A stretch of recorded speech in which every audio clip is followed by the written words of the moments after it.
Hey guys, I just felt like this message I'm about to give out to you guys, or messages that it's about to come through for you guys. I feel it's really important for us as a collective during this time, given everything that's going on in the world, and given the situations that are transpiring and that are being shown to us by the media, and just being shown just in general, where we may have trouble interpreting what is factual, what is not, what do we resonate with, what do we not, things of that nature, and just having like a discerning soul regarding information during this time.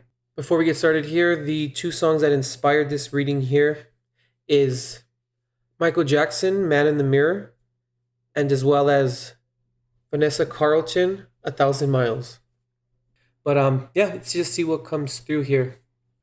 We have to understand, and I think that right now, specifically where we are as a collective, in the spiritual community, we tend to unconsciously separate sometimes, where we'll say something like, oh, the 3D individuals and the 5D individuals, the ascended individuals and the ones who are not, or who are doing the work or who is not doing the work, whatever the hell it is, and however that type of situation transpires in it, that comes out of our mouth, but we tend to separate like that, and separation is not unity.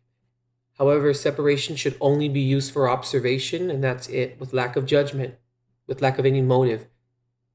In you observing or us observing, must be done in a neutral standpoint, or with a neutral standpoint. Now, in me saying this, we tend to do this little separation thing unconsciously, like I said, but look how much this is showing us as a collective as well, where it's like this: those individuals who feel called and drawn to protest, to riot, to whatever the case may be, to be involved in being outside the home and protesting, and being outside the home and doing what they're doing, that they feel called to do in their own form of unity, right? That's a beautiful thing, and they can only meet each other at where they are all at consciously, you know what I mean, or regarding their consciousness. However, there's another part of of us as a collective where we are home.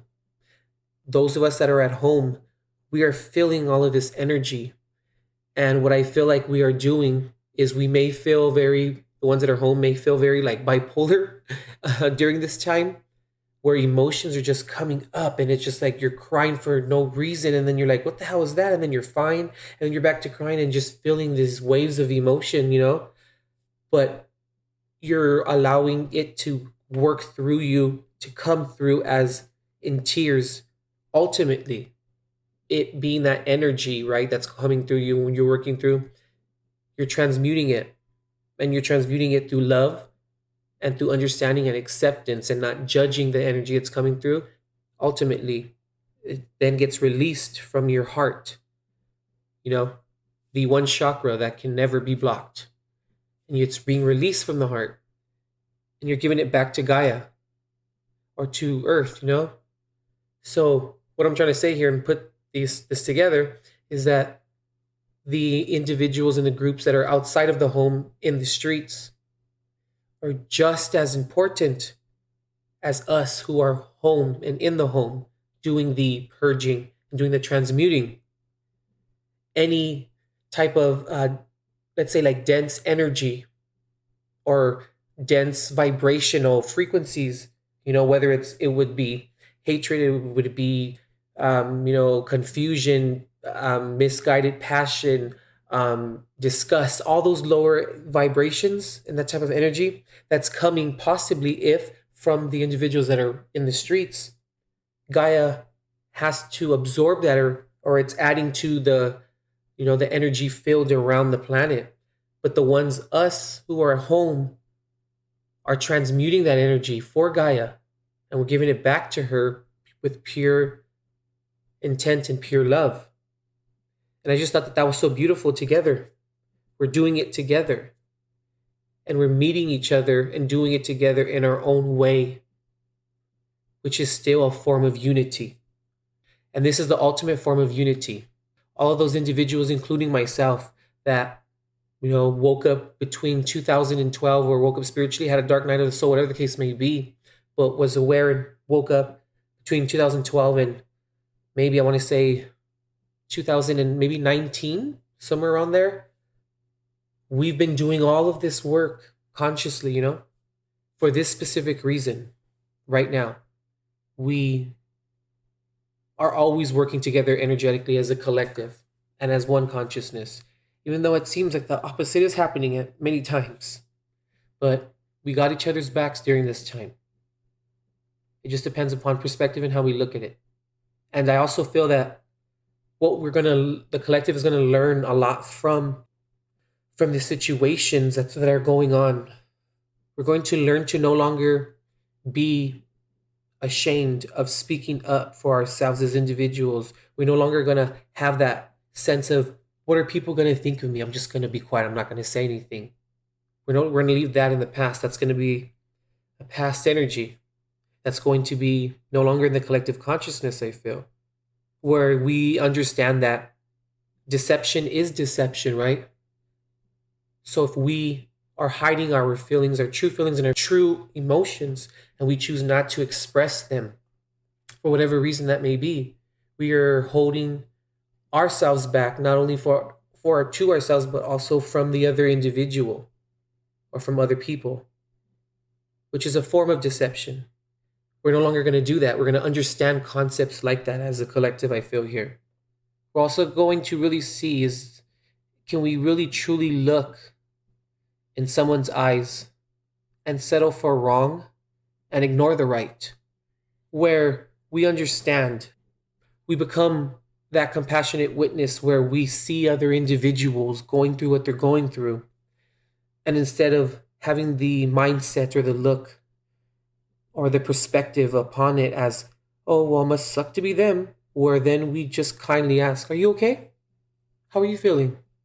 And then that individual then not being afraid, not being ashamed, and being open to receiving, to have that conversation, and to just show little moments and little pieces of gratitude and really showing up for each other and showing up for ourselves as well. We're also going to realize that truth isn't only just about being honest. It's also about integrity, and it's also about humility and having that and cultivating that and exhibiting that, not only for ourselves, but for everyone else as well. And really recognizing and seeing that love is always around. God is always around. Your angels are always around. And the Godhead, source, heaven, whatever you resonate with, is what is the highest order. It is the most divine order. And there is nothing to worry about when it comes to us being a part of that, and us and our souls being a part of heaven and being a part of source, and knowing that, and we can find comfort and reliability within that and know that God has it under control. God has it, and he's going to take care of everything. It may seem like the opposite is happening. That's not for us to judge. That's not for us to have an opinion on, in a sense, I like to look at it like, we're God's children, of course, we all are. And God is our parent through this perspective, right? God's our parent. He's the parent with the most legit and perfect handbook on how to be the best parent in that perspective. So why would we not trust? And why would we worry? Especially when that is the genesis of our soul and our creation, These two oracle cards popped out, and I'm going to go ahead and read from the book here what they say here. I'm going to go ahead and read the first Coyote Spirit here, trust in divine detours. Do you find that you are being led on a strange detour in your life right now? Does it seem that what appears to be the next right action and the right choice, best situation, or fabulous relationship unexpectedly turns into the opposite or just disappears into thin air, as if you've been tricked? Coyote Spirit's trickster energy is designed to bring you into situations to teach you lessons you have forgotten to learn. Perhaps you need a taste of failure before you experience success, a need to feel disappointment before you can truly appreciate the joy, love, and prosperity that is coming up for you. Perhaps you are revisiting a pattern you forgot wasn't in alignment with the life you are intending to co create, being reminded that gratitude, not complacency, will keep you awake and aware of all that is available to you in this moment. Coyote Spirit reminds you to laugh about the unexpected twists, to develop humility and gratitude while releasing your attachments to the form of your desires. Even when you suddenly find yourself on a detour, wondering when you will get back on track to manifesting what you desire, remember that Spirit has a plan and wants the best for you. Trust in divine order now.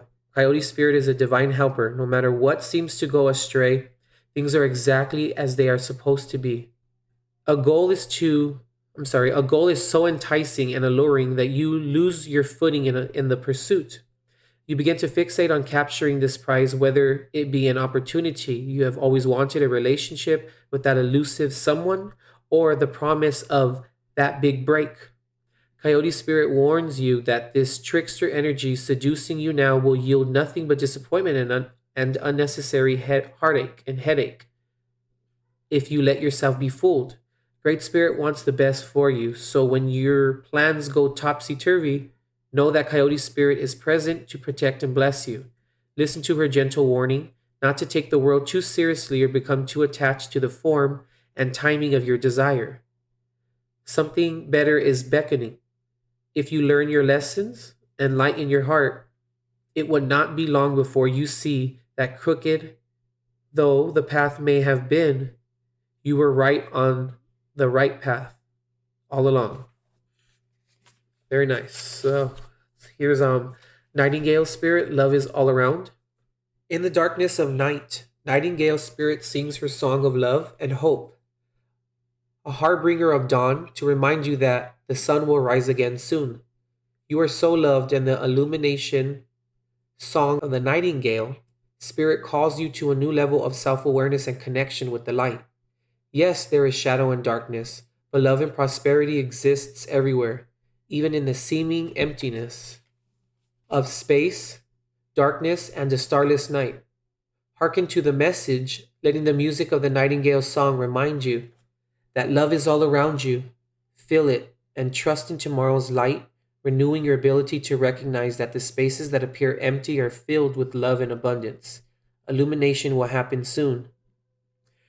The darker the skies, the more it seems the dawn will never appear, but Nightingale Spirit is here to remind you that the sun will shine again. You will soon feel the love and notice the abundance that surrounds you. Sing now, put on some music, or simply sing in the empty space, for finding the light within and giving it voice will give rise to hope and help you begin to hear the call of another who, like you, was beginning to fear the light would never come. Bring the light into the darkness with love from within. Give it voice and know that daybreak will be here soon. Okay, guys, I just felt like that needed to come out during this time, and as per usual, take what resonates, leave what doesn't, and it's this is an infinity reading, so it applies when it applies to you and whenever you come across it. All right, guys. Any extra or other information that you may need or maybe wondering about will be found in the description box below or visiting intuitiveperceptions.com. All right, guys. We'll see you next time or when we pop back up on here. All right, guys. As always, God bless and love and light.